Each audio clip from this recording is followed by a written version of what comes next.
started as an internet myth, a faceless man in a black suit with long, spindly arms, watching from the shadows. Always watching. He wasn't real, or at least, that's what we all thought.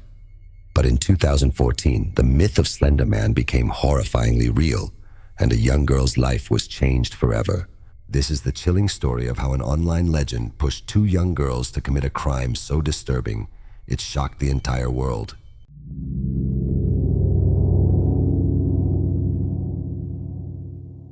Our story begins in Waukesha, Wisconsin, a small, peaceful city where nothing extraordinary ever seemed to happen.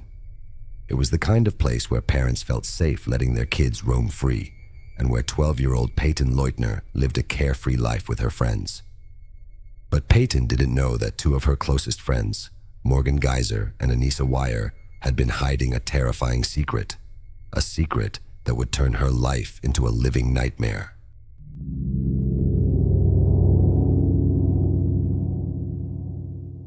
Slender-Man was born in the depths of the internet, a fictional character created in 2009 on a forum called Something Awful. He was faceless, dressed in black, and often seen lurking behind children in eerie photoshopped images. To most people, Slender-Man was just a scary story, a bit of internet fun.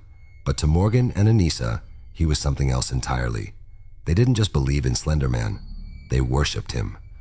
The two girls became convinced that Slender-Man was real and that they needed to prove their loyalty to him by making a human sacrifice.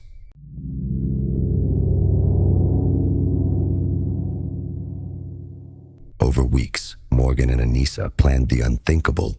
Their target, their best friend, Peyton. They believed that by killing her, they would become Slender-Man's proxies, his loyal servants, and he would invite them to live in his mansion deep in the forest. On May 31st, 2014, the girls lured Peyton into the woods during a sleepover under the pretense of playing hide-and-seek. What happened next is almost too horrifying to imagine.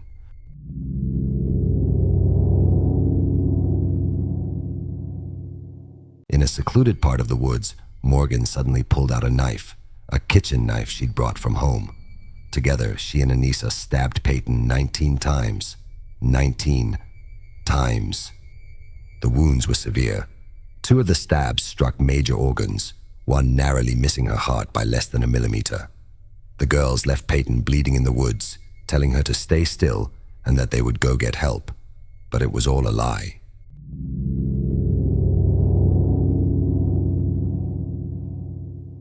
Against all odds, Peyton didn't give up.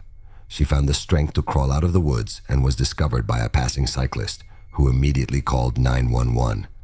Thanks to emergency surgery, she survived. Her survival was nothing short of a miracle, but the emotional scars left behind were just as deep as the physical ones.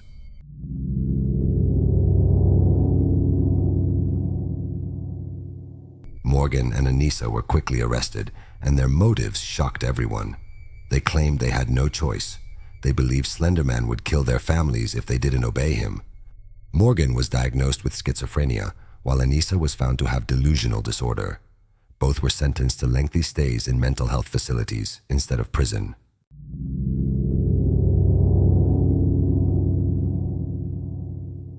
This case sparked a global debate. How far is too far when it comes to horror fiction? The internet brought Slender-Man to life, but for Morgan and Anissa, it blurred the lines between fantasy and reality in the most tragic way possible.